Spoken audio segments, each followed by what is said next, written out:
All right, let's chat while I get ready for a Peloton ride. So, I don't know. I see it often in the writing space, and I don't know why sometimes we lie to ourselves about our dreams, our goals. This is why I say that. I often read or hear writers say like I'm just trying to do this for practice. I'm just trying to stress relieve and things like that. But then in the same sentence, in the same breath, and they say, and I also want to gather an audience. So when I hear that, it tells me that this person wants two things, but they're not articulating that. They want to write for themselves, and they also want to write for others, potentially for a profit, which is nothing wrong with that.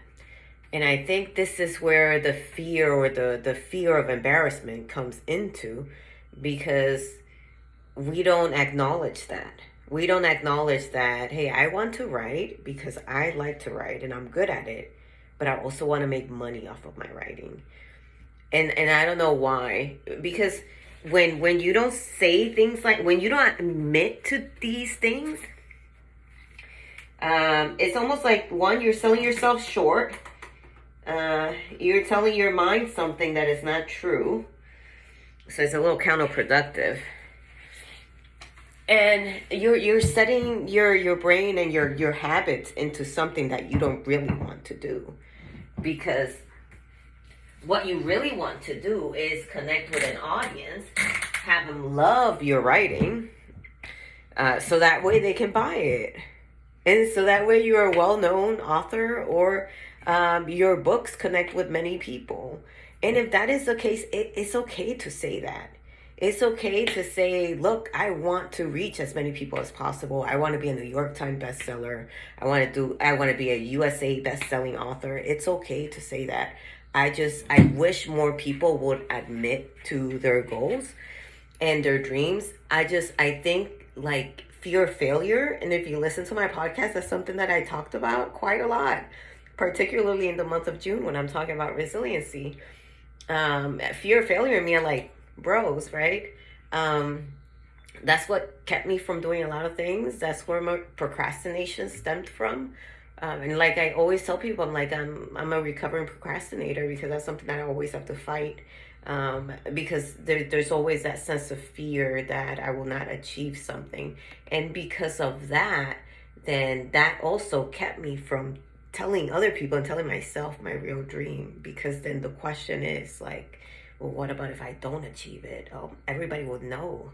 And it will be this embarrassment that occurs, and everybody would like point at me and be like, ha ha ha, you didn't make it, you suck, you said you wanted to do this and you didn't get after it, you didn't do it. And I think that's where some of these comments and things that I hear and read come from. Is just that fear. But guess what? If you don't admit it to yourself, if you don't admit it to others, it's going to keep you from actually achieving it. So it's almost like a self-fulfilling prophecy. So you might as well just start owning up to what you really want. At the very least, look at yourself in the mirror and say it loudly, so that way you can motivate yourself to get it done. And when you're really comfortable and confident with yourself, say it to others. Or when you're close to meeting that goal, say it to others. I usually wait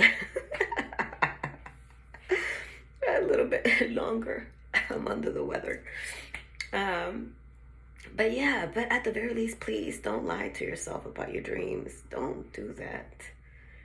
It holds you back. If anything, you're not saving yourself from anything. You're keeping yourself from your goals. That's what you're doing.